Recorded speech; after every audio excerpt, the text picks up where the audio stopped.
Spirituality took my mother away from me. She struggled with spirituality for many, many, many, many, many years. And the reasons why I chose to be spiritual and to stay spiritual, first of all, I wanted answers. Because the minute I remembered what happened to my mother, the minute I remember what my mother went through, the minute I realized that this has been an ongoing thing for many years, where a lot of my family members have gotten into trouble, have died, have lost their lives because of spirituality, because of avoiding spirituality, and we are all spiritual. My great grandfather, my mother's father, was spiritual. And in the minute he died, spirituality left with him. Somehow, spirituality was a concealed file that was kept very far from anyone reaching it, and a lot happened. Voodoo was involved, and people died, people lost their lives, people lost their way in life, their alignment, their joys, their dreams and aspiration because of voodoo. Um, my mother died because of depression. One day she just collapsed while she was taking a bath. Her heart was just working so much over time that she couldn't handle anymore. And after having my baby brother was about 6 months old, my mother got up and went to take a bath.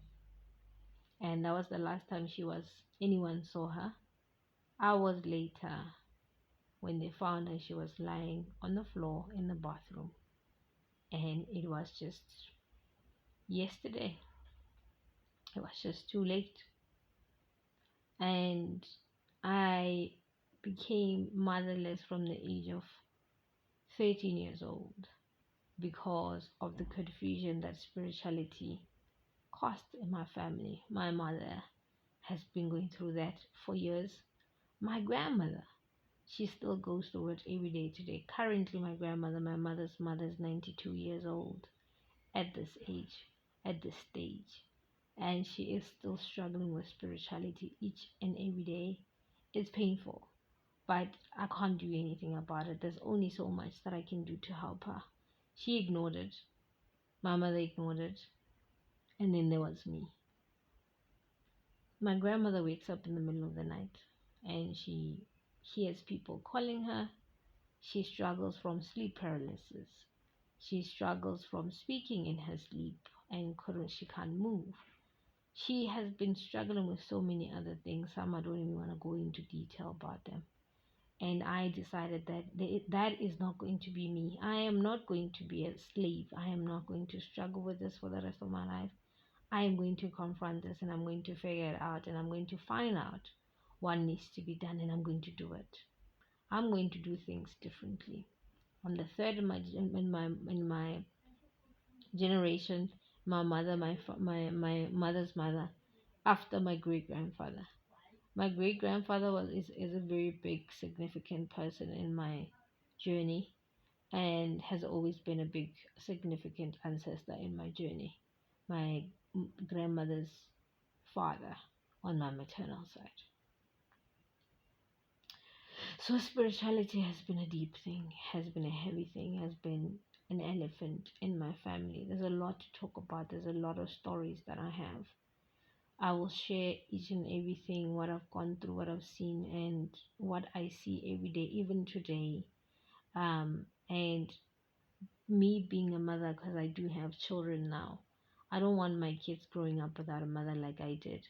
I don't want my kids going through what I went through, because throughout this journey, throughout my life as a whole, I've seen a lot, I've experienced a lot, I've literally carried so much, and I still carry so much right now. And I don't want my kids to go through what I went through, what I saw with my mother, what I experienced with my mother, my own mother, with my own two eyes. Some things she would show me and I wouldn't see. Some things she would show me and I would see. She was almost, I'd say, schizophrenic. People would even say that she was mentally disturbed But it wasn't because of a mental situation, but it was because of a spiritual gift that later took it away from me. I don't want that to happen to my kids. Hence why I wake up every day and I show up every day. As embarrassing as it is, as people judge me and look at me and they think I'm crazy, I've lost my mind by doing what the things that I do, even when they don't make sense. Because unfortunately, spirituality is not logical.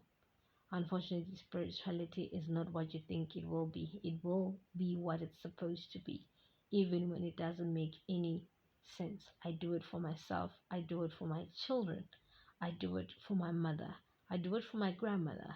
I do it for those that have passed. I would make sure I do what I need to do, and I will be remembered generations from here, years and years from now. I will be remembered because I am here to do what I said I would do. I made a promise somewhere. I can't remember when and how, but I knew I did. And that is exactly what I'm going to do. I'm spiritual because I'm trying to rewrite history. I'm tired of the tears. I'm tired of the confusion. I'm tired of the lies.